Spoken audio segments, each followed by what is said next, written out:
نکاح کی شرعی حیثیت، نکاح کی اہمیت، منگنی کی شرعی حیثیت، اس کے ضروری مسائل کے بعد آج انشاءاللہ نکاح کے حوالے سے، نکاح کے احکام کے حوالے سے انشاءاللہ گفتگو کریں گے۔ اللہ سبحانہ و تعالیٰ سے دعا ہے اللہ ہمیں نکاح کو آسان کرنے کی توفیق عطا فرمائے۔ ہمارے معاشرے کے اندر اللہ سبحانہ و تعالیٰ نکاح کو عام فرمائے۔ جتنے بھی مسلمان لڑکے لڑکیاں بغیر نکاح کے ہیں اللہ انہیں جوڑ کے رشتے عطا فرمائے۔ سب کو نکاح کی سنت زندہ کرنے کی توفیق عطا فرمائے۔ حدیث مبارکہ میں ہے جس شخص کا نکاح ہو جاتا ہے اس کا آدھا ایمان محفوظ ہو جاتا ہے۔ فَلْيَتَّقِ اللَّهَ فِي الْبَاقِي، اسے چاہیے کہ باقی آدھے ایمان کے بارے میں اللہ سے ڈرتا رہے۔ نبی کریم رؤوف الرحیم صلی اللہ علیہ وسلم کے زمانے میں آپ صلی اللہ علیہ وسلم جس نوجوان کو دیکھتے اور اس کے بارے میں علم نہ ہوتا کہ یہ شادی شدہ ہے یا غیر شادی شدہ، نکاح کیا ہے یا نکاح نہیں کیا، نبی کریم صلی اللہ علیہ وسلم فوراً اسے نکاح کی ترغیب دیتے، نکاح کرو۔ کئی ایسی روایات جن میں نبی کریم صلی اللہ علیہ وسلم صحابہ کرام سے پوچھتے ہیں کیا تم نے نکاح کیا ہے؟ اگر وہ جواب دیتے یا رسول اللہ کیا ہے، اچھی بات ہے۔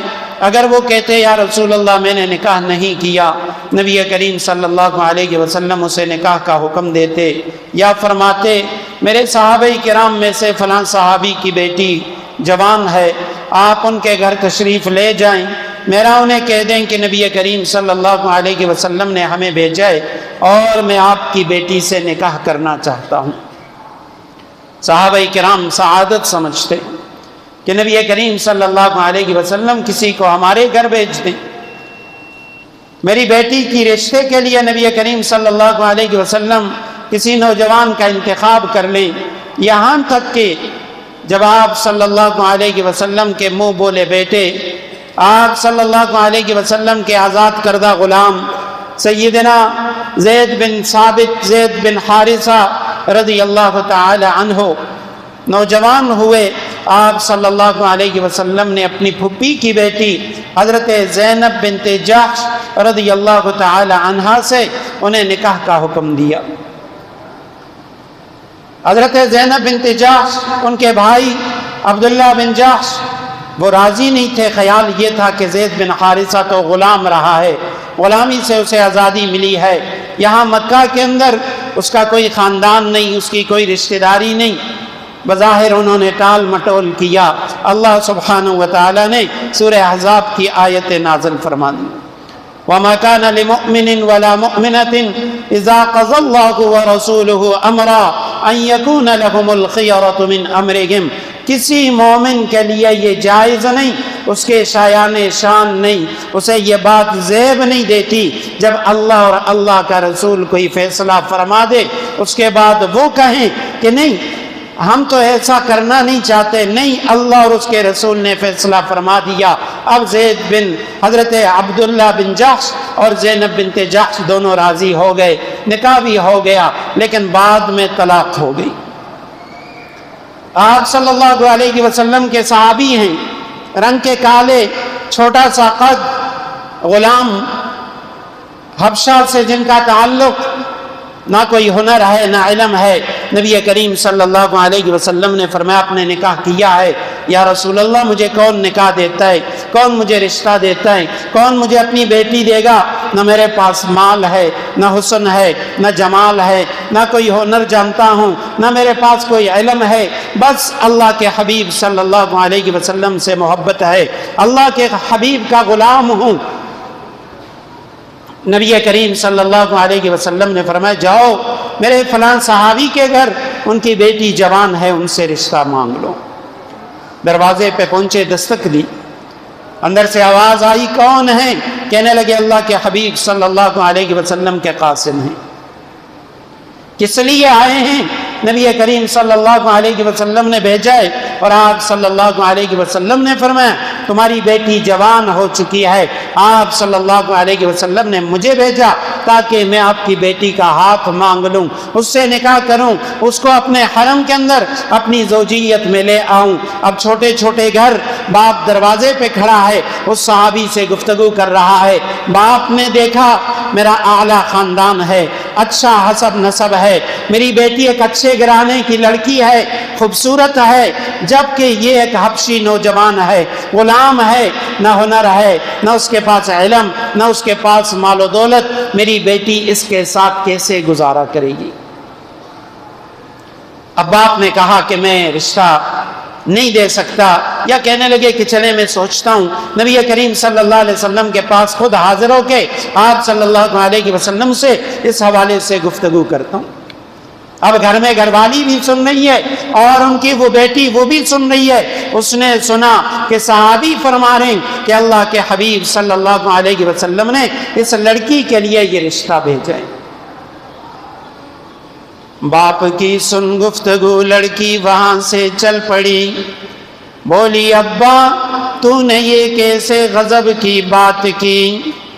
لڑکی نے اپنے ابا جان کی بات سنی کہ باپ رشتہ دینے پہ راضی نہیں ہے، فوراً لڑکی آتی اپنے ابا جان کے پاس، اے میرے ابا جان آپ اس صحابی رسول کو نہ دیکھیں، اس کے کالے رنگ کو نہ دیکھیں، اس کے حسب نسب کو نہ دیکھیں، اے میرے ابا جان آپ اس شخصیت کو دیکھیے جنہوں نے انہیں بھیجا ہے، اللہ کی قسم اگر یہ رنگ کا کالا ہے، بھیجنے والا وہ 14ویں چاند سے بھی زیادہ حسین و جمیل ہے، ابا جان اگر اس کا کوئی حسب نسب نہیں ہے، بھیجنے والا وہ کائنات کا سب سے اعلیٰ حسب نسب سے تعلق رکھنے والا، اے میرے ابا جان اگر یہ نوجوان عرب کا غلام ہے جو بیچنے والا ہے، وہ صرف انسانوں کا نہیں، جنات کا نہیں، تمام انبیاء کا امام ہے، اے میرے ابا جان مجھے یہ رشتہ منظور ہے۔ صحابی رسول واپس آتے، یا رسول اللہ رشتہ طے ہو گیا۔ آپ صلی اللہ علیہ وسلم نے فرمایا میرے صحابی کیا تمہارے پاس اپنی بیوی کو دینے کے لیے کچھ ہے؟ گھر کی ضروریات خریدنے کے لیے کچھ ہے؟ اللہ کے محبوب میرے پاس تو کچھ بھی نہیں ہے۔ یا رسول اللہ میرے پاس تو مال نہیں ہے۔ آپ صلی اللہ علیہ وسلم نے صحابہ سے فرمایا کون ہے جو میرے صحابی کو اپنی گھر والی کے لیے جو ضروریات کی چیزیں ہیں گھر کی ان کے خریدنے کے لیے پیسے دے دے؟ سیدنا عثمان بن عفان رضی اللہ تعالیٰ عنہ کھڑے ہو گئے، یا رسول اللہ اس کی گھر کی جتنی ضرورت ہے وہ میں پوری کروں گا۔ حضرت عثمان رضی اللہ تعالیٰ عنہ نے صحابی رسول کو پیسے دیے، اسے دراہم و دینار دیے، جاؤ بازار سے اپنی دلہن کے لیے چیزیں خریدو، اس کے لیے کپڑے خریدو، گھر کا ساز و سامان خریدو۔ صحابی رسول فرماتے ہیں دوسرے دن میں بازار چلا گیا، اتنا عظیم الشان رشتہ ہو چکا ہے، اعلیٰ خاندان کی لڑکی، وہ نوجوان جس کو کوئی رشتہ دینے کے لیے تیار نہیں تھا، ایسے اعلیٰ خاندان میں رشتہ ہو گیا۔ اب وہ بازار گیا تاکہ ضرورت کی چیزیں خرید لے۔ کہتے ہیں جیسے ہی میں بازار میں گیا گھر کی ضرورت کے لیے چیزیں خریدنا میں نے شروع کی، اتنے میں نے دیکھا ایک آواز لگانے والا آواز لگا رہا ہے، اللہ کے حبیب کے گھڑ سوارو، اے مسلمانوں اللہ کے راستے میں نکلو، کیونکہ اللہ کے حبیب جہاد کے لیے روانہ ہو چکے ہیں۔ وہ صحابی رسول گھر کے لیے اپنی دلہن کے لیے چیزیں خریدنے کے بجائے اس نے اپنے لیے جہاد کا سامان لیا، تلوار لی، ڈال لے کے اللہ کے راستے میں نکل گیا، اور نبی کریم صلی اللہ علیہ وسلم جہاد کے اندر مصروف ہیں، جہاد سے فارغ ہو گئے۔ آپ صلی اللہ علیہ وسلم نے فرمایا میرے صحابہ جاؤ زخمیوں کو دیکھو، ان کے علاج کی فکر کرو، شہیدوں کو جمع کرو تاکہ میں ان کا نماز جنازہ ادا کروں۔ صحابہ کرام فرمانے لگے یا رسول اللہ جتنے بھی شہداء ہیں، جتنے زخمی ہیں سب کو ہم لے آئے، لیکن یا رسول اللہ ایک آپ کا وہ صحابی بھی ہے جن کو کل آپ نے شادی کی ترغیب دی تھی، حضرت عثمان نے مال دیا تھا، وہ اپنی شادی کی تیاریوں کے لیے بازار گئے تھے، یا رسول اللہ وہ بھی میدان جہاد کے اندر آئے۔ آپ صلی اللہ علیہ وسلم نے فرمایا اس صحابی کو میرے پاس نہ لے کے آنا، میں خود چل کے اپنے اس صحابی کے پاس جاؤں گا۔ آپ علیہ السلام تشریف لائے، صحابی رسول گھڑے کے اندر گرے ہوئے شہید ہو چکے ہیں۔ آپ صلی اللہ علیہ وسلم نے یوں انہیں اپنے ہاتھوں کے اندر اٹھایا، اوپر آسمان کو دیکھا، فرمانے لگے میرے پروردگار اللہم ھذا منی وانا منہ، اے اللہ یہ میرا صحابی مجھ سے اور میں اس سے ہوں۔ اے اللہ گویا کہ صحابی نے مجھ پہ اپنی جان کو قربان کر لیا۔ اے اللہ قبر کے اندر جیسا سلوک آپ نے محمد الرسول اللہ سے کرنا ہے وہی سلوک میرے صحابی سے بھی فرما دیجئے۔ آپ صلی اللہ علیہ وسلم نے خود اس صحابی کی نماز جنازہ پڑھائی، خود اس کی قبر کے اندر اترے، اس کی تدفین کے اندر شریک ہو گئے کہ یہ میرے وہ صحابی ہیں جنہوں نے شادی کے اوپر اللہ کے راستے کے جہاد کو ترجیح دے دی۔ تو خیر عرض کرنے کا مقصد یہ ہے کہ نبی کریم صلی اللہ علیہ وسلم نوجوان صحابہ کرام سے پوچھا کرتے تھے آپ نے نکاح کیا یا نہیں کیا؟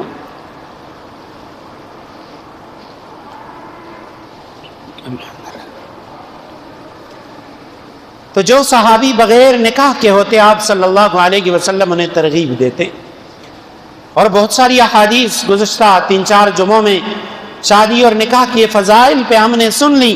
البتہ آج ہم نے آنا ہے احکامات کی طرف۔ سب سے پہلا حکم یہ ہے کہ جب ایک لڑکی اور لڑکے کا رشتہ طے ہو گیا، نکاح کا موقع آ گیا، اب ہم نے نکاح کہاں پہ کرنا ہے؟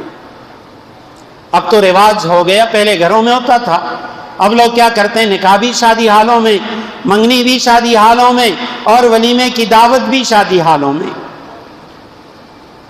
حالانکہ حدیث مبارکہ ہے ان اعظم النکاح برکتاً ایسرہ مؤونہ، سب سے زیادہ مبارک نکاح وہ ہے جس میں جتنے کم اخراجات ہوئے ہوں، مہر بھی مناسب ہو، ولیمہ بھی مناسب ہو، نکاح کے اخراجات بھی مناسب ہوں، یہ سب سے زیادہ برکت والا نکاح ہے۔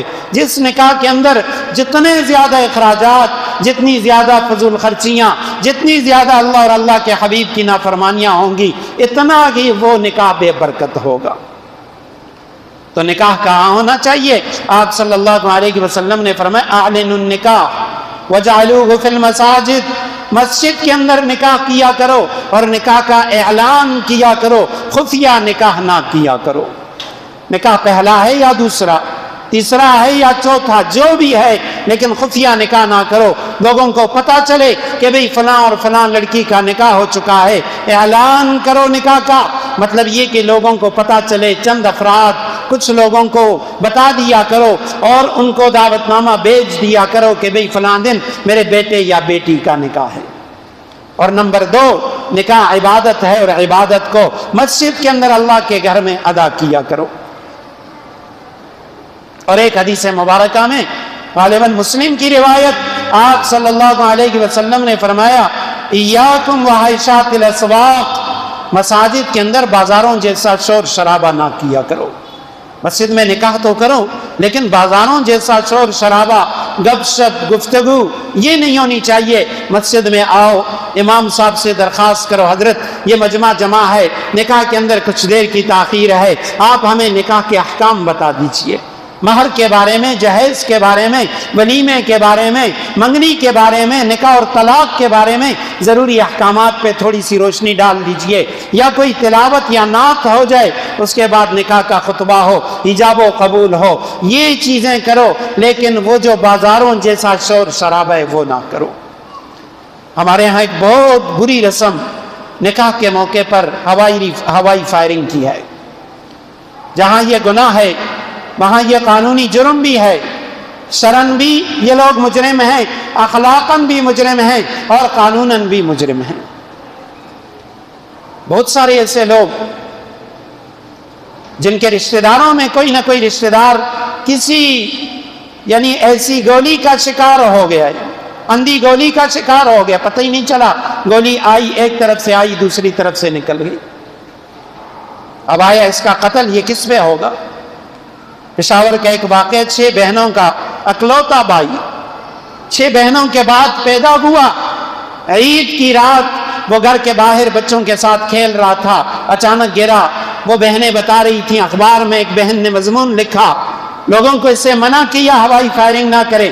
کہتے ہیں ہمارا بھائی جب گرا اٹھا کے ڈاکٹر کے پاس لے کے چلے گئے، ہم نے خیال یہ تھا کہ بھئی شاید یہ گرنے کی وجہ سے سر پہ چوٹ آئی ہے، سر سے خون بہہ رہا ہے، ڈاکٹر کے پاس لے کے چلے گئے۔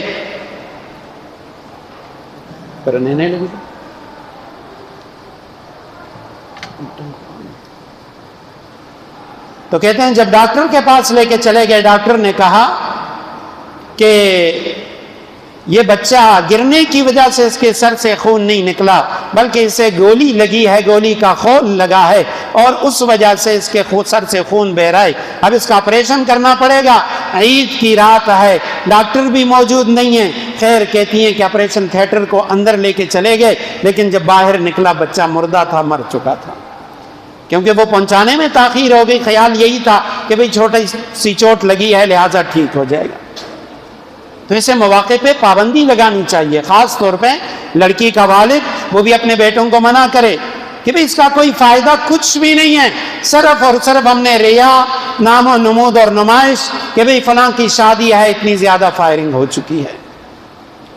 حالانکہ اب یہ کوئی جمع مردی کی بات نہیں ہے، یہ کوئی غیرت کی بات نہیں ہے۔ غیرت کی بات تو یہ ہے آپ کی بیٹی یا بیٹے کا نکاح ہو رہا ہے، آپ اس کو سنت کے مطابق، شریعت کے مطابق کر لیں اور لوگوں کو دکھائیں کہ میں بڑا غیرتی بندہ ہوں اور مجھے اللہ کے حبیب کا طریقہ پسند ہے، اس لیے بیٹے یا بیٹی کی شادی وہ میں نے سنت کے مطابق کی ہے۔ اور دوسری چیز، آیا مسجد میں جمع ہو گئے، اب نکاح کے اندر فرائض کیا ہیں، نکاح کے اندر سنت اعمال کون سے ہیں، اور نکاح کے اندر واجب کیا ہے۔ دو چیزیں نکاح کے اندر فرض ہیں، دو گواہوں کی موجودگی اور ایجاب و قبول، اس کے بغیر نکاح ہوتا ہی نہیں ہے۔ دو مرد بیٹھے ہوئے ہیں میاں بیوی کے علاوہ، اب اگر وہ ایجاب و قبول کر لیتے ہیں، دو گواہوں نے سن لیا، اس کا نکاح ہو گیا۔ یا اگر ایک مرد اور دو خواتین ہیں اور نکاح کرنے والے ہیں، ایجاب و قبول کر لیتے ہیں، ایک مرد دو خواتین سن لیتی ہیں، ان کا نکاح ہو گیا۔ یہ فرض ہے۔ واجب مہر ہے، مہر کا رکھنا واجب ہے، اگر کوئی مہر نہیں رکھے گا تب بھی نکاح ہو جائے گا، لیکن مہر ادا کرنا ضروری ہے، اس خاتون کو مہر مثل ملے گا۔ اور دو چیزیں جو ہیں وہ نکاح کے اندر سنت ہیں، ایک نکاح کے اندر ولیمہ، یہ سنت ہے، اور دوسرا نکاح کے موقع پر خطبہ پڑھنا، یہ سنت ہے۔ اب یہ جو پہلی چیز ہے ایجاب و قبول کسے کہتے ہیں؟ ایجاب و قبول کا معنی یہ ہے کہ ایک طرف والے، جیسے ہمارے یہاں ہوتا ہے، لڑکی والے کہتے ہیں کہ بھئی یہ لڑکی ہم نے آپ کو دے دی، لڑکے نے کہا یا اس کے وکیل نے کہا میں نے قبول کر لی، دونوں میں سے دونوں کا ماضی ہونا یا دونوں میں سے ایک کا ماضی ہونا یہ ضروری ہے کہ بھئی ہم نے لڑکی آپ کو دے دی ہے اور لڑکے نے کہا میں نے قبول کر لی ہے، یا لڑکی ہم نے دے دی تھی، اس نے کہا میں نے قبول کر لی، نکاح ہو جائے گا۔ لیکن ایسے مواقع پہ ہونا تو یہ چاہیے کہ دلہا وہ خود موجود ہو، گھر کے اندر نکاح ہو رہا ہے، گھر کے افراد ہیں، تو پردے کے پیچھے اگر لڑکی بھی بیٹھی ہے اچھی بات ہے، پردے کے پیچھے بیٹھ کے وہ خود ایجاب و قبول کرے۔ ایجاب پہلے جملے کو کہتے ہیں اور قبول دوسرے جملے کو کہتے ہیں۔ ہمارے ہاں ایک انتہائی بری رسم یہ ہے کہ لڑکی سے اجازت جو لی جاتی ہے وہ غیر شرعی طریقے سے لی جاتی ہے۔ نکاح مجلس لگے دلے دے اور آگے موقع میں نے دو کسان بپاسی ہوئی جیزو منگا جنہیں نے اجازت اخلو رازو التلار شی واپس راز شی او بیا ہوئی جی جنہیں منگ لاقبل وکیلان جوڑ کری دی ستا جنہیں سرے تعلق سدے اسم تعلق نشتے یا اخے دے یا ماماز ہوئے دے یا اترز ہوئے دے، وہ دور پار کے رشتہ دار ہوتے ہیں۔ حالانکہ لڑکی سے اجازت لینا باپ لے، اس کا بھائی لے یا اس کا والد لے، باپ، بھائی یا دادا، یہ تین لوگ جو ہیں یہ اس کے ولی ہیں، دادا لے لے یا باپ لے یا اس کا بھائی لے لے۔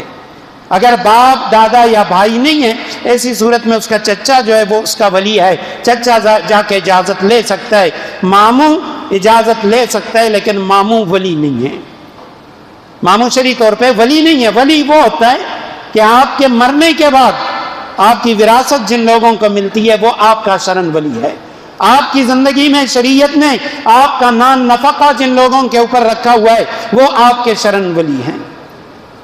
عموماً جنازے کے موقع پہ بعض لوگ، نکاح کے موقع پر تو کسی کو یاد نہیں ہوتا، جنازے کے موقع پہ بعض لوگ کہہ دیتے ہیں کہ جی دا زما زد دے ولیمہ، جنازہ بازہ پڑھا ہوا وہاں۔ بھئی ٹھیک ہے، ولی کو حق ہے وہ جنازہ پڑھائے، لیکن آپ کے والد فوت ہو چکے ہیں، آپ بیٹے ہیں، آپ ولی ہیں، آپ جنازہ پڑھا سکتے ہیں۔ بھائی فوت ہو چکے ہیں، آپ کا باپ زندہ نہیں ہے، اس کے بیٹے نہیں ہیں، آپ ولی ہیں، آپ جنازہ پڑھا سکتے ہیں۔ لیکن اگر آپ کی چچی ہے، آپ کی پھپھی ہے، آپ کی خالہ ہے اور دور پار کا کوئی رشتہ دار ہے، آپ کہیں جنازے کا حقدار میں ہوں، میں ولی ہوں، آپ حقدار نہیں ہیں۔ اور یہ بھی آپ کو اجازت تب ہے کہ جب محلے کا امام وہ آپ سے زیادہ متقی و پرہیزگار نہیں ہے۔ اگر محلے کا امام کسی شخص سے زیادہ متقی پرہیزگار ہے پھر محلے کا امام جنازہ پڑھائے گا۔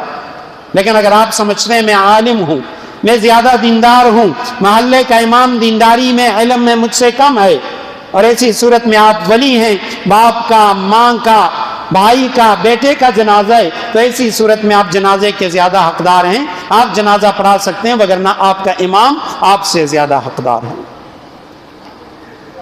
تو ایسی صورت میں ہونا یہ چاہیے۔ پہلی بات تو یہ ہے کہ بچی سے پہلے اجازت لے لی جائے، باپ اجازت لے لے یا چچا اجازت لے لے 2 دن پہلے، 3 دن پہلے کہ بھئی فلاں دن آپ کا نکاح ہے اور میں آپ کی طرف سے وکیل ہوں، وہ کہہ دے ٹھیک ہے آپ میری طرف سے وکیل ہیں، اجازت ہو گئی۔ اب اس کے اوپر گواہ بنانا ضروری نہیں ہے، بہتر تو یہی ہے کہ 2 بندے ہوں، ان کی موجودگی میں لڑکی کہہ دے آپ میرے ولی ہیں، لیکن اگر لڑکی نے اکیلے ہی کہہ دیا آپ میری طرف سے آپ کو اجازت ہے آپ نکاح پڑھا دیں، اب نکاح کی مجلس میں دوبارہ وہاں جا کے لڑکی سے اجازت لینے کی ضرورت نہیں ہے، اور نہ اس بات کی ضرورت ہے کہ واپس آ کے پھر وہ کہے کہ جی میں فلاں ہوں۔ ہمارے لوگوں کو تو پتہ بھی نہیں ہوتا کہ شاہد کسے کہتے ہیں۔ شاہد کے معنی ہوتے ہیں گواہ۔ اگر کوئی چیز شادو ما شادو ہے ما فلانے کو ما، یہ فضول چیز ہے، شرن اس کا کوئی وہ نہیں ہے۔ شرن یہی ہے آپ نے اجازت لے لی، آپ آ کے بیٹھیں اور بس نکاح پڑھایا جائے گا، آپ لڑکی کی طرف سے وکیل ہو گئے۔ لیکن یاد رکھیں ماموں کا بیٹا، بہنوئی، سالہ وغیرہ وغیرہ یہ جتنے بھی رشتے ہیں یہ ایسے لوگوں کو نہیں بھیجنا چاہیے۔ باپ جائے، اس کا بھائی جائے، اس کا دادا جائے، یہ لوگ نہیں ہے، اس کا چچا چلا جائے، چچا بھی نہیں ہے تو ماموں چلا جائے، لیکن باقی کیونکہ یہ ان کے لیے محرم ہے، ان سے نکاح نہیں ہو سکتا۔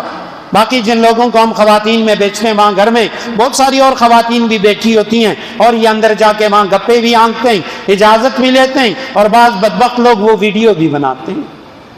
اور یہی چیز فوتگی کے موقع پر بھی ہوتی ہے۔ فوتگی کے موقع پہ کیا ہوتا ہے کہ اب جس وقت چارپائی اٹھائی جاتی ہے میت کی، کہتے ہیں امام صاحب کو کہ جی راضی دن دعا بکو، امام کو بھی لے آتے ہیں اور ساتھ بہت سارے محلے کے دیگر افراد وہ سارے آ کے اندر دعا کرتے ہیں، حالانکہ شرن اس دعا کی کوئی اصل نہیں ہے، کوئی ثبوت نہیں ہے، یہ دعا ثابت ہی نہیں ہے۔ گھر کے جو افراد ہیں وہ چلے جائیں، دل میں دعا کر کے میت کو اٹھائیں اور باہر لے کے آئیں۔ جب آپ گھر سے باہر لے آتے ہیں پھر کوئی اجنبی ہے، اپنا ہے، جو بھی ہے، وہ میت کی چارپائی کو ہاتھ لگا سکتا ہے، کندھا دے سکتا ہے، چاہے میت وہ مرد کی ہے یا عورت کی ہے۔ خیر، ایجاب و قبول، لڑکی کی طرف سے جو پہلا جملہ ہوتا ہے وہ ایجاب، اور لڑکے کی طرف سے جو جملہ ہوتا ہے اس کو قبول کہتے ہیں۔ 1 مرتبہ ضروری ہے، 2 یا 3 مرتبہ کرنا ضروری نہیں ہے۔ بہتر یہ ہے کہ 2 مرتبہ ہو جائے تاکہ اگر پہلے مرتبہ کوئی کمی رہ گئی، غلطی ہو گئی، دوسری مرتبہ وہ غلطی ختم ہو جائے گی۔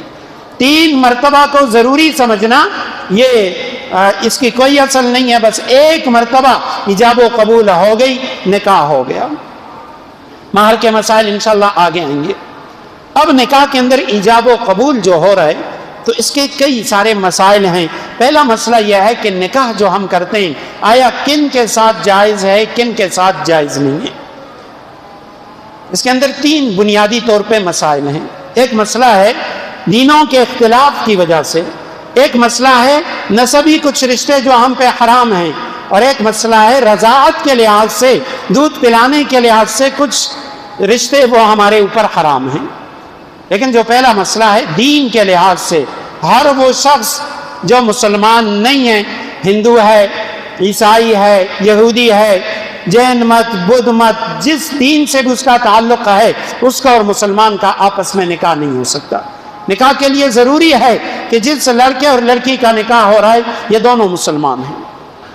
البتہ اگر کسی مسلمان لڑکے کا نکاح اہل کتاب لڑکی سے ہو رہا ہے، کسی یہودی یا عیسائی لڑکی سے ہو رہا ہے، لیکن وہ لڑکی یا لڑکا اصل عیسائی یا یہودی ہیں، اللہ کو ماننے والے، اللہ سبحانہ و تعالیٰ کو رب ماننے والے، موسیٰ علیہ السلام یا عیسیٰ علیہ السلام کو ماننے والے، ایسے اگر لوگ ہیں، ایسی صورت کے اندر اس لڑکے کا رشتہ یہودی لڑکی یا عیسائی لڑکی سے جائز ہے، تاہم بہتر نہیں ہے۔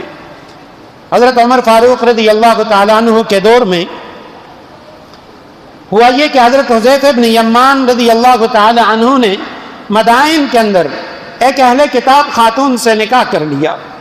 حضرت عمر رضی اللہ تعالیٰ عنہ کو پتہ چلا، انہوں نے فرمایا اس کو طلاق دو۔ امیر المومنین کیا ان سے نکاح ناجائز ہے؟ فرمایا نہیں، نکاح تو ناجائز نہیں ہے، لیکن آپ مسلمانوں کے بڑے ہیں، یہ نکاح بہتر نہیں ہے اگر آپ کریں گے، کل کو بہت سارے دیگر مسلمان بھی کریں گے، یہودی خواتین، عیسائی خواتین مسلمانوں کے گھروں کے اندر آئیں گی، کل ان کی جو اولادیں وہ یہودی یا عیسائی بن جائیں گی۔ بامر مجبوری یا اگر لڑکی مسلمان ہو گئی اور وہ کہتی ہے میں اسلام قبول کرنا چاہتی ہوں، یا اسلام قبول نہ کرے لیکن اس سے آپ کو خطرہ نہیں ہے کہ ہماری اولاد وہ یہودی یا عیسائی نہیں بنے گی، ایسی صورت میں نکاح کرنا جائز ہے۔ تاہم اگر لڑکی مسلمان ہے اور لڑکا وہ عیسائی یا یہودی ہے، اس کا نکاح بالکل جائز نہیں ہے۔ اسی طرح جو کٹر شیعہ ہیں، ایسے شیعہ جو حضرت علی کرم اللہ وجہہ کو حضرات انبیاء کرام علیہ الصلوات والتسلیمات سے اوپر کا درجہ دیتے ہیں، یا اپنے اماموں کے بارے میں کہتے ہیں کہ ہمارے امام یہ انبیاء سے بھی افضل ہیں، یا قرآن میں تحریف کے قائل ہیں، یا عائشہ صدیقہ رضی اللہ تعالیٰ عنہ پہ تہمت لگاتے ہیں، ایسے اہل تشیع کے ساتھ بھی مسلمانوں کا نکاح نہیں ہو سکتا۔ آگے ایک اور مسئلہ، بعض لوگ کیا کرتے ہیں، فون پہ نکاح کر دیتے ہیں۔ فون پہ نکاح کا مطلب یہ ہے لڑکا کہیں اور ہے، لڑکی کہیں اور ہے، ویڈیو کال کے ذریعے نکاح کر رہے ہیں، شرعاً یہ نکاح جائز نہیں ہے۔ نکاح کے لیے ضروری ہے لڑکا اور لڑکی دونوں یا ان دونوں کے وکیل وہ ایک ہی مجلس کے اندر موجود ہوں۔ مثلا لڑکا امریکہ کے اندر ہے، یہاں پاکستان میں اس کا نکاح ہو رہا ہے، اب انہوں نے کیا کیا، لڑکے نے اپنے باپ یا اپنے بھائی کو یا اپنے ماموں کسی کو وکیل بنا دیا کہ بھئی فلاں لڑکی سے میرا نکاح ہو رہا ہے، آپ میرے نکاح کے وکیل ہیں۔ اب لڑکی کا وکیل وہ بھی اس مجلس میں موجود ہے، لڑکے کا وکیل بھی موجود ہے، یہ نکاح کرتے ہیں، یہ نکاح جائز ہے۔ لیکن فون پہ اس طرح کا نکاح کہ لڑکا کسی اور جگہ پہ لڑکی کہیں اور یہ ایجاب و قبول کر رہے ہیں، یہ نکاح جائز نہیں ہے۔ نکاح کے اندر یہ بھی ضروری ہے کہ ایجاب و قبول زبانی ہو، صرف تحریری طور پہ لکھ دینے سے نکاح نہیں ہوتا۔ لڑکے نے لکھ لیا، لڑکی نے لکھ لیا، سائن کر لیے، فارم فل کر لیا، یہ نکاح نہیں ہے۔ نکاح کے لیے ضروری ہے آپ زبان سے اس کے اوپر تلفظ کریں گے، ایجاب و قبول کریں گے۔ ہمارے ہاں ایک اور مسئلہ بھی ہے، بہت سارے لوگ وہ کورٹ میرج کر دیتے ہیں، عدالت میں جا کے نکاح کرتے ہیں۔ آیا یہ عدالت کے اندر نکاح ہوتا ہے یا نہیں ہوتا؟ اللہ سبحانہ و تعالی ہم سب کی حفاظت فرمائے۔ آج بعض گھرانے تو ایسے ہیں والدین کو علم تک نہیں ہے، ان کے بیٹے اور بیٹی کا نکاح ہو چکا ہے۔ پچھلے دنوں ایک لڑکی کا فون آیا، میں اسکول میں بیٹھا ہوا، باقی اساتذہ بھی تھے، انہوں نے کہا جی آپ سے میں ایک مسئلہ پوچھنا چاہتی ہوں۔ میرے شوہر نے کہا کہ آپ مولانا صاحب سے یہ مسئلہ پوچھیں۔ میں نے کہا شوہر خود پوچھ لے، کہنے لگی نہیں وہ سامنے آنا نہیں چاہتا، اور اس نے کہا جی آپ پوچھیں مسئلہ کیا ہے۔ کہنے لگی کہ جی میرے شوہر نے مجھے 3 طلاقیں دی ہیں، یہ جملہ کہا ہے، اب آیا ہمارا نکاح باقی ہے یا نکاح باقی نہیں ہے۔ میں نے ان کو مسئلہ بتا دیا، لیکن اچانک اللہ تعالیٰ نے ذہن میں ڈال دیا۔ میں نے اس سے پوچھا کہ آیا آپ کا صرف نکاح ہوا ہے یا رخصتی ہو چکی ہے، اور رخصتی کے بعد اس نے آپ کو 3 طلاقیں دیں؟ وہ لڑکی کہنے لگی جی ابھی تک ہماری رخصتی نہیں ہوئی، صرف نکاح ہوا ہے اور اس کے بعد اس نے طلاق دے دی۔ میں نے کہا یہ تو عجیب مسئلہ ہے، آپ اپنے والد صاحب کو بھیجیں اور ہم انہیں فتویٰ لکھ کے دے دیں گے کسی دارالافتاء سے کہ بھئی آیا یہ اصل صورتحال کیا ہے۔ وہ لڑکی کہنے لگی کہ جی میرے والدین یا لڑکی کے والدین میں سے کسی کو پتہ نہیں ہے، ہم نے عدالت میں جا کے خفیہ نکاح کیا ہے۔ میں نے کہا کوئی طلاق نہیں ہوتی، وجہ یہ ہے کہ عدالت کے اندر جا کے خفیہ نکاح کرنا یہ نکاح نہیں ہے۔ علماء نے لکھا عدالت میں جو نکاح کیا جاتا ہے کورٹ میرج وہ تب نکاح ہے، اس کے لیے شرائط ہیں۔ ایک لڑکا اور لڑکی عدالت چلے گئے، اب وہاں پہ وکیل نے کہا ٹھیک ہے جی میں آپ دونوں کا نکاح کروا دیتا ہوں، فیس لے کے اس نے فارم کے اوپر لکھ لیا، تحریر لکھ لی، دونوں سے سائن کروا لیے۔ اب چونکہ صرف تحریر سے نکاح منعقد نہیں ہوتا، انہوں نے اس طرح کا نکاح کیا، یہ نکاح جائز نہیں ہے۔ نمبر 2، تحریر بھی لکھ لی اور ایجاب و قبول بھی کر لیا، لڑکی سے پوچھا ہاں کیا کہتی ہو، اس نے کہا مجھے یہ لڑکا پسند ہے، میں اس سے نکاح کرنا چاہتی ہوں، اپنا آپ اس کے نکاح میں دینا چاہتی ہوں۔ لڑکے نے کہا جی مجھے قبول ہے، مجھے منظور ہے۔ اب ایسی صورت میں تحریر بھی ہو گئی اور زبانی تلفظ بھی ہو گیا، ایجاب و قبول بھی ہو گیا، لیکن اب اس میں بھی مسئلہ ہے۔ امام مالک رحم اللہ، امام احمد بن حنبل رحم اللہ، امام شافعی رحم اللہ، یہ حضرات کہتے ہیں اگر انہوں نے والدین کی اجازت کے ساتھ وہاں عدالت میں گئے نکاح کیا ہے تو نکاح ہو چکا ہے، اگر والدین کی اجازت نہیں ہے یہ نکاح تب بھی نہیں ہوا۔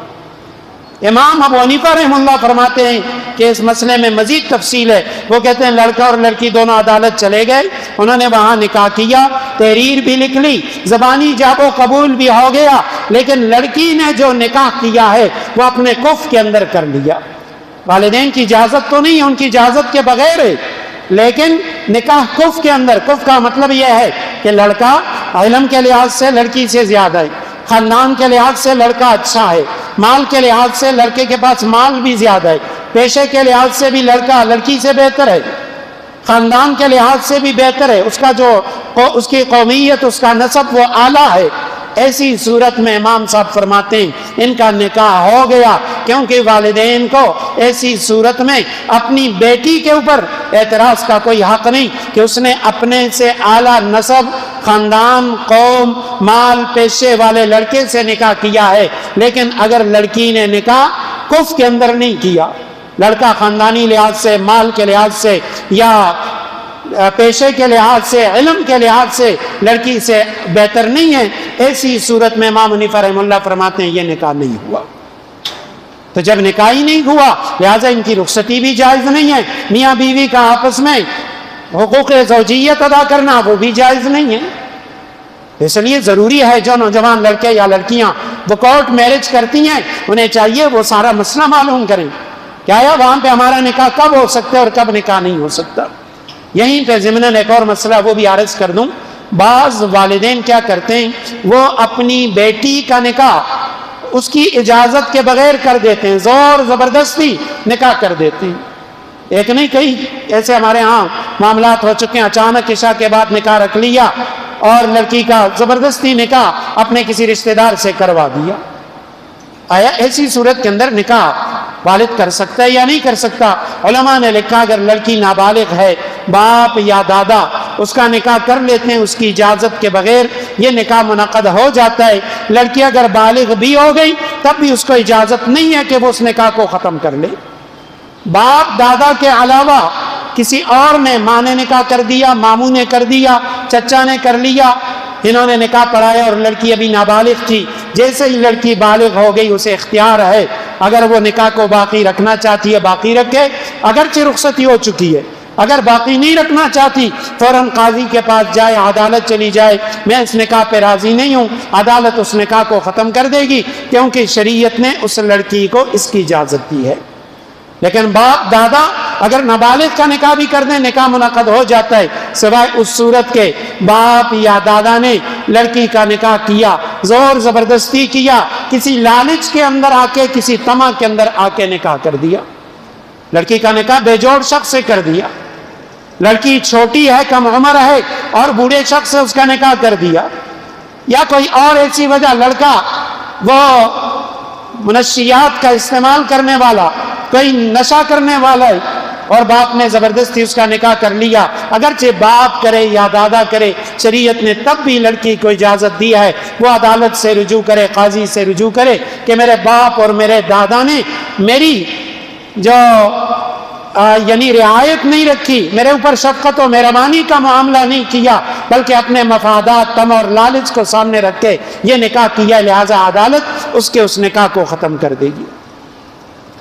ایک اور مسئلہ وہ بھی عرض کر دیتا ہوں وہ یہ کہ جو خنثی ہیں، ہجڑا خواجہ سرا، اس سے کسی کا نکاح نہیں ہو سکتا، نہ مرد کا نکاح ہو سکتا ہے نہ عورت کا نکاح ہو سکتا ہے۔ جیسے لڑکوں کا نکاح ناجائز، خواتین کا آپس میں نکاح ناجائز، اسی طرح خواجہ سرا اور مرد کا، خواجہ سرا یا عورت کا نکاح ناجائز ہے۔ ہاں اتنی بات ضرور ہے کہ آج ہمارے معاشرے میں بے غیرتی اتنی زیادہ ہو چکی ہے، بہت سارے مرد وہ اپنے آپ کو خواجہ سرا ثابت کرتے ہیں، اور وہ کیا کرتے ہیں، کلین شیو ہو کے خواتین کی طرح بڑے بڑے بال، خواتین کی طرح اپنی جسامت، خواتین کی طرح لباس پہن کے وہ کیا کرتے ہیں کہ ڈانس پارٹیاں بھی کرتے ہیں، بازاروں میں بھی گھومتے ہیں اور لوگوں سے پیسہ بٹورتے ہیں۔ یاد رکھیں یہ جو لوگ ہیں، مرد اس کو تو گھر میں چھوڑنے کی اجازت ہی نہیں ہے، وہ تو آ ہی نہیں سکتا، اور اگر کبھی اپنے علاقے میں دیکھیں اس کو فوراً پکڑیں کہ بھی تم ایک مرد ہو کے علاقے کے اندر بے حیائی پھیلا رہے ہو، بہت سارے گھروں کے اندر جا رہے ہو، حالانکہ نبی کریم صلی اللہ علیہ وسلم نے اصل جو خواجہ سرا ہوتا ہے اس کو بھی گھر میں داخل ہونے سے منع فرمائے۔ حضرت ام سلمہ رضی اللہ تعالیٰ عنہ فرماتی ہیں میرے بھائی عبداللہ ابن امیہ وہ میرے پاس بیٹھے ہوئے تھے اور نبی کریم صلی اللہ علیہ وسلم جہاد کے لیے گئے تھے، ایک علاقے کو فتح کر رہے تھے۔ ہمارے پاس ایک خواجہ سرا وہ آیا اور میرے بھائی سے کہنے لگا اگر یہ علاقہ فتح ہو جائے تو تم فلاں سردار کی بیٹی کو اپنے قبضے میں لے لینا، وہ تمہاری لونڈی ہوگی۔ اور پھر کہنے لگی وہ خاتون یوں ہے یوں ہے یوں ہے، اس خاتون کی اس نے تعریفیں شروع کی۔ نبی کریم صلی اللہ علیہ وسلم نے سنا، آپ صلی اللہ علیہ وسلم نے فرمایا لوگو یاد رکھو آج کے بعد کبھی یہ خواجہ سرا تمہارے گھروں کے اندر داخل نہ ہو۔ ان کا ایک یعنی جو بہت بڑی برائی وہ یہ بھی ہے، باقی برائیوں کے ساتھ ساتھ یہ گھروں کے اندر جاتے ہیں اور لڑکے اور لڑکیوں کے آپس میں تعلقات بناتے ہیں، لڑکوں سے پیسے لے کے کہ بھئی فلاں گھر کے اندر فلاں لڑکی ہے، اس سے آپ میرا تعلق بنائیں، اس کا رابطہ نمبر مجھے دیں۔ یہ لڑکے سے پیسے لے کے ان گھروں میں جا کے ان لڑکیوں کے ساتھ دوستی بنا کے ان کے نمبر لے کے اور اس طریقے سے یہ بے حیائی کا کام کرتی ہیں۔ تو جہاں ان سے نکاح جائز نہیں ہے وہیں پہ ان کی حوصلہ شکنی کرنی چاہیے۔ اگر کسی محلے میں ہے آپ ان سے کہیں کہ بھئی آپ گھر میں بیٹھے رہیں، آپ کا نام نفقہ ہم آپ کو دیں گے لیکن یہ بے حیائی نہ کریں، تو جیسے اس کا نکاح جائز نہیں ہے اسی طرح اس کو گھر کے اندر آنے کی بھی اجازت نہیں ہے۔ اور خاص طور پہ پھر جو مرد، یہ اگی کا ایک تھا، ایک مرتبہ ہم گاڑی میں آ رہے تھے تو کچھ نوجوان اس کے ساتھ باتیں کر رہے تھے، ایک شخص نے کہا کہ بھئی آپ اسے کیوں تنگ کرتے ہیں؟ دوسرے نے کہا کہ جی دادی اگائے دے دے سلور زامن یا لونا دی اور دے بغیرت چکندے صرف پیسوں نہ پارے دا کر گئی، پیسوں کے لیے اس نے یہ خواتین کی شکل بنائی ہوئی ہے۔ تو خواجہ سرا اس سے یعنی نکاح جو ہے وہ کسی نہ مرد کا ہو سکتا ہے نہ عورت کا ہو سکتا ہے۔ اچھا اسی طرح ایک اور مسئلہ بھی عرض کر دوں، یہ جو جن ہیں جن سے انسان کا نکاح جائز نہیں ہے، بعض لوگ کہہ دیتے ہیں وہ جی اگر فلانے اگر جنی سرے نکاح کرو، اگر کوئی کر بھی لے، کوئی عامل ہے اور اس نے جنات کو تابع کیا، کسی جنی سے نکاح کر لیا، شرعاً ناجائز اور حرام ہے، کیونکہ اللہ سبحانہ وتعالیٰ نے جن کی انسان سے شادی اور انسان کو جن سے نکاح کرنے کی اجازت نہیں دی۔ اور اسی طرح بعض اوقات یہ ہوتا ہے کہ بھی نکاح کے اندر کوئی لڑکا ایسا ہوتا ہے وہ کسی اور نے لیا ہوا ہے، لے پالک ہے، ایڈاپٹ کیا ہوا ہے، اب جب نکاح خواہ اس کا نام پوچھتا ہے کہتے ہیں جی فلاں بن فلاں، حالانکہ باپ کا نام غلط ہوتا ہے، اس کے اصل باپ کا نام نہیں ہوتا، کیونکہ وہ کسی اور نے لیا، پالا پوسا بڑا کیا۔ اب نکاح کا موقع ہونا تو یہ چاہیے اس کا نام اور اس کے اصل والد کا نام لیا جائے، لیکن انہوں نے کیا کیا کہ والد کے بجائے کسی اور کا نام لے لیا۔ علماء کہتے ہیں چونکہ مجلس والے جو گواہ ہوتے ہیں ان کو علم ہوتا ہے کہ اسی لڑکے کا نکاح ہو رہا ہے، اس لیے نکاح جائز ہے۔ نکاح ہو رہا ہے اور نکاح کے دوران اگر نکاح خوان نے کیا کیا، بجائے اسی لڑکی جس کا نکاح ہو رہا ہے اس کا نام لینے کے بجائے کسی اور کا نام لے لیا۔ لڑکی کا نام مثلا سمینہ تھا اور اس نے سمینہ کے بجائے بسینہ کہہ دیا، یا سمینہ کے بجائے نورینہ کہہ دیا، کچھ اور نام لے لیا۔ علماء نے لکھا ہونا تو یہی چاہیے دوبارہ اس کی تصحیح کرے، لیکن اگر تصحیح نہیں کی، گواہوں کو علم تھا کہ جی فلاں شخص کی فلاں بیٹی کا نکاح فلاں لڑکے سے، اور لڑکے کو بھی علم ہے، لڑکے کے وکیل کو بھی علم ہے اسی لڑکی کا نکاح ہو رہا ہے، تو ایسی صورت میں بھی نکاح درست ہے، دوبارہ لوٹانے کی ضرورت نہیں ہے۔ اب آگے کچھ اور مسائل ہیں نکاح کے اندر چلیں ابھی عرض کر دیتا ہوں کیونکہ آگے کچھ ضروری مسائل و آئندہ جمعہ آئیں گے. نکاح کے موقع پر جو سنت کام ہے، ایک خطبہ ہے، دوسری چیز وہ چھہارے پھینکنا ہے. یہ سنت آج ختم ہو چکی ہے. مٹھائی تو بانٹتے ہیں لیکن چھہارے نہیں پھینکتے. ہونا یہ چاہیے نکاح کی مجلس ہے آپ چھہارے لے آئیں، کھجور لے آئیں، اور امام صاحب سے کہہ دیں کہ بھئی نکاح کے بعد بطور سنت کے آپ ان کھجوروں کو یوں لوگوں کے درمیان پھینک دیں. اس طرح منتشر پھینکنا یہ نبی کریم صلی اللہ علیہ وسلم کی سنت ہے. اگر ساتھ کوئی مٹھائی بھی لاتا ہے مٹھائی بھی لے آئے، لیکن اس سنت پہ ضرور عمل کریں. تیسری سنت ولیمہ ہے، اور انشاءاللہ ولیمہ، جہیز، مہر کے ضروری مسائل، کم از کم مہر کتنا ہونا چاہیے، اور مہر کے دیگر مسائل آئندہ جمعہ انشاءاللہ عرض کریں گے.